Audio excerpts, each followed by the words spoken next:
Today I wanted to talk about why I love Golden Age Superman more than the modern one. Everyone knows Superman, the champion of oppress, the first original comic book superhero, who first appeared in 1938 by Jerry Siegel and Joe Shuster. Superman in his earlier years was very different from today, as even his attitude was different as more of champion of oppressed, and he lacked heat, vision, and even the ability to fly. Instead, he used to jump extremely high and run extremely fast. This where the term faster than a running locomotive came from, I guess. Reason 1 stories. Golden Age stories were much simpler and seems to connect more to ordinary life of people. Their Superman didn't use to fight your conventional super villains, but instead fights a man from beating his wife, and instead fighting an alien. Invasions, he stops 2 warring countries of Earth. In his very first issue, this Superman saved a woman from getting death chair on false murder charges and delivers the actual murderer. The Golden Age stories were wacky.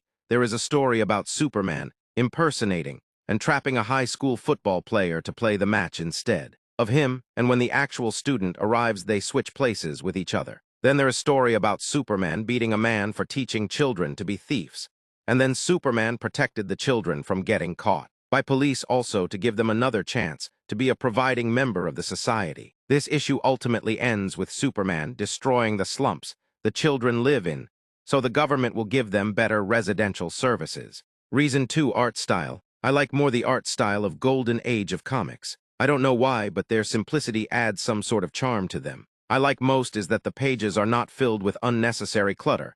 Instead, we are shown exactly what we need to see. Reason 03 accessibility. Most modern comics, such as DC vs. Vampires, have an issue that is accessibility for casual comic reader. For example, in DC vs. Vampires, issue 1 to 7 is straight, then you will have to read DC vs. Vampires All-Out War to know what happens to Vampire Superman. Remember, no indication is given for transition, then you continue the story from issue 7 to 12.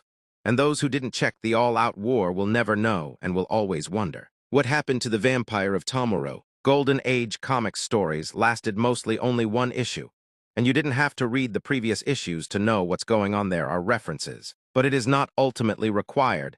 That ensures easier accessibility for the casual readers. Subscribe if you like it.